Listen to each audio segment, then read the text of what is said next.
Good morning. I'm gonna be taking you guys to work with me. We're gonna do a life in the day of a dental hygienist. It'll be a pretty easy day because it's a short day. I mean, I'm not gonna say it's an easy day because some days, even on our short days, like Thursdays and Fridays are our short days, it's crazy busy. But hopefully today is calm. And yes, so come with me.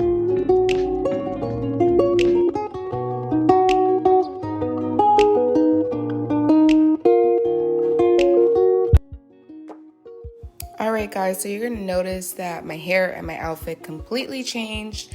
That day got super duper crazy and busy, so I did not get to film. But this is me picking it up on another day. So the first thing that I like to do is come in and come straight to sterile so that I can help to get the day rolling.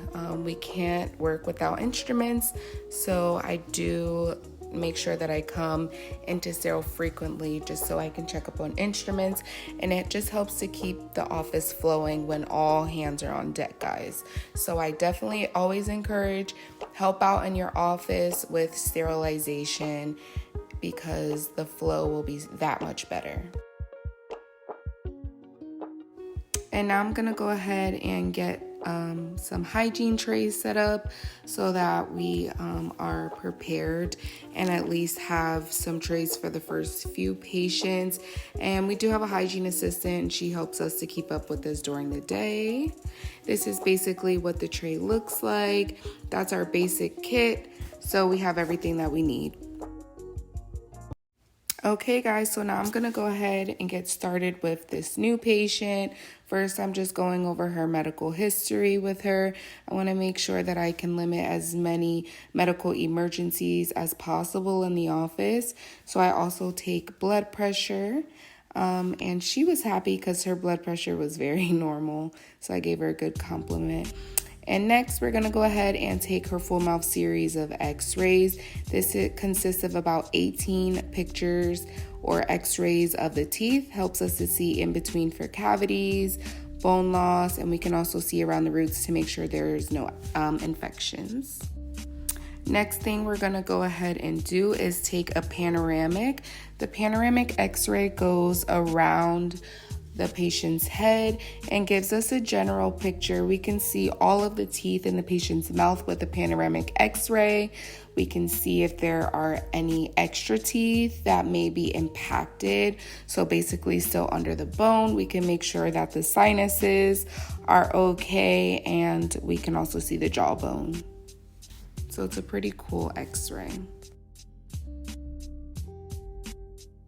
All right, so now I'm gonna go ahead and wipe down this machine. I like to just make sure that I disinfect everything that my patient touches so that when the next patient comes in, everything is nice and disinfected. All right, guys, so now I'm gonna go ahead and get started. First, I will do a head and neck exam. This helps me just to examine lymph nodes and make sure everything is healthy. And I'm gonna go ahead and give my patient her safety glasses and update an oral cancer screening. So the light that you're seeing is from our Velscope machine. This helps us to detect any abnormal tissue cells that could be possibly cancerous. I do always make sure that I stress with my patients smoking cessation, number one, but also that this is just a screening. The only way to have a true diagnosis is by a biopsy, but at least we can do this screening to make sure there's no signs of oral cancer. And if there were, God forbid, we would send them out for a biopsy. Okay, now I was able to go ahead and get my loops on, and now I'm gonna go ahead and take a look at my patient's mouth. So for new patients, I always make sure first that I check for any existing restorations, which could be fillings, crowns, root canals, missing teeth, because I have to make sure that I chart that in the patient's chart so that we know what they already came in with. And now I'm going to go ahead and probe my patient's teeth. And I do have a hygiene assistant, so she is behind my patient, helping me to record all of the readings. And with this, you want to make sure that your patient's readings are between 1 and 3 millimeters. That is a healthy tooth pocket. That means that the gums are nice and healthy. So for this particular patient, her gums were very healthy. She takes really good care of her teeth. She's currently in Invisalign. So I'm just gonna go ahead and get started with her cleaning. And she's just would be what we call a prophylaxis, which is just a normal healthy cleaning. And she would continue to come back every 6 months in order to maintain.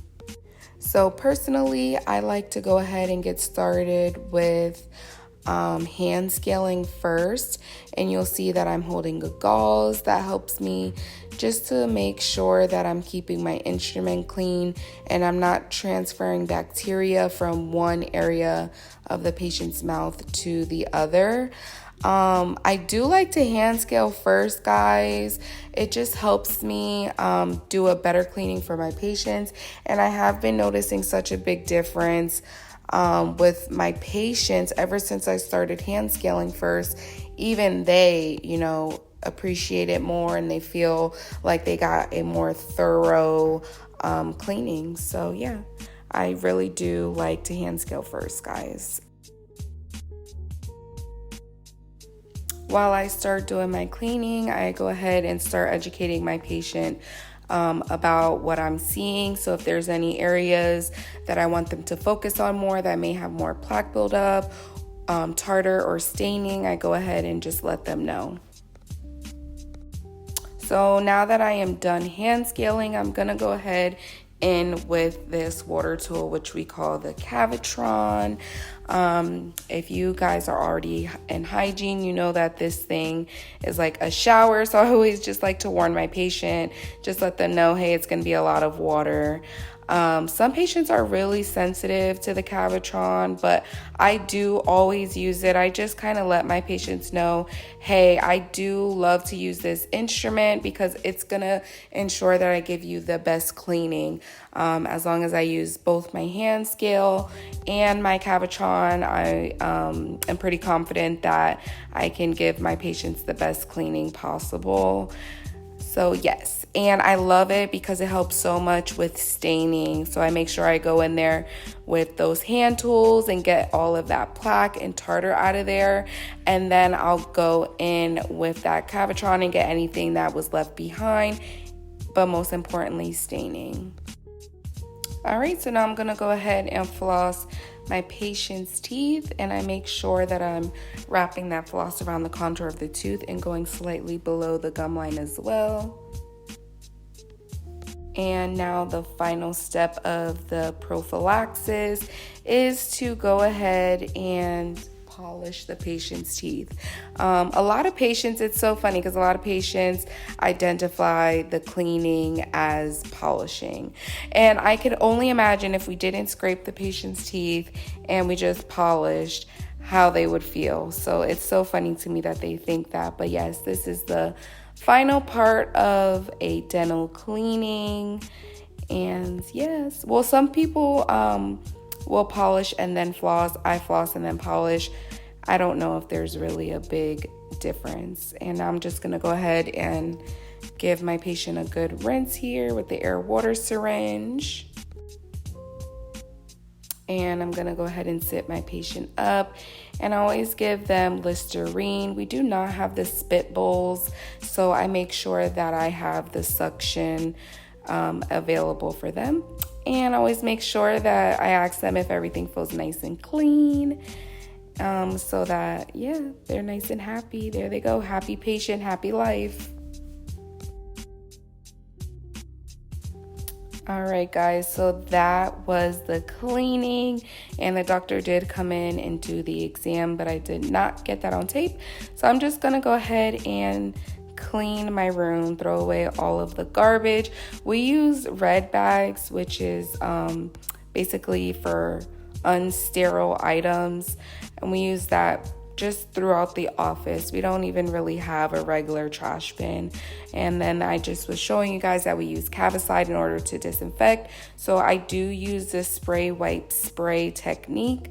So I spray, and then I'm gonna go ahead and wipe with those Cavi wipes. And I just make sure that I pretty much disinfect everything, you guys. My keyboard, the trays, the suctions, the suction lines, the chairs, everything, guys. I make sure that I just disinfect it because there is a lot of splatter in dental. So you never know where bacteria has gone to.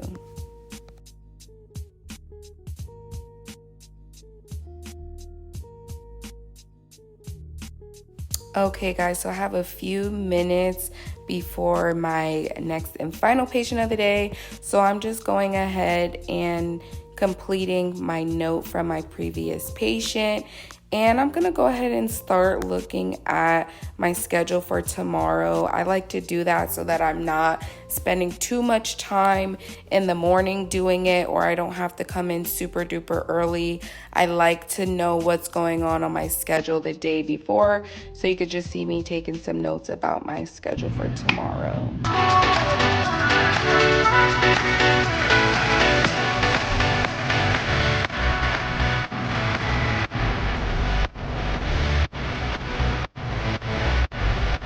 So since my last patient canceled, I was able to finish doing my chart preps for the next day. Now I'm gonna go ahead and set up some hygiene trays for the next day so that we also have those ready.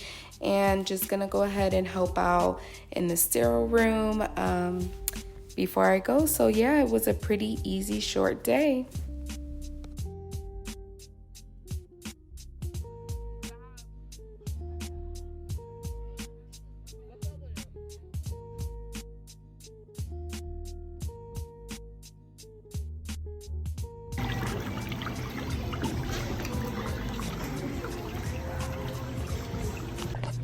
Hey y'all, yes, that is my day as a dental hygienist.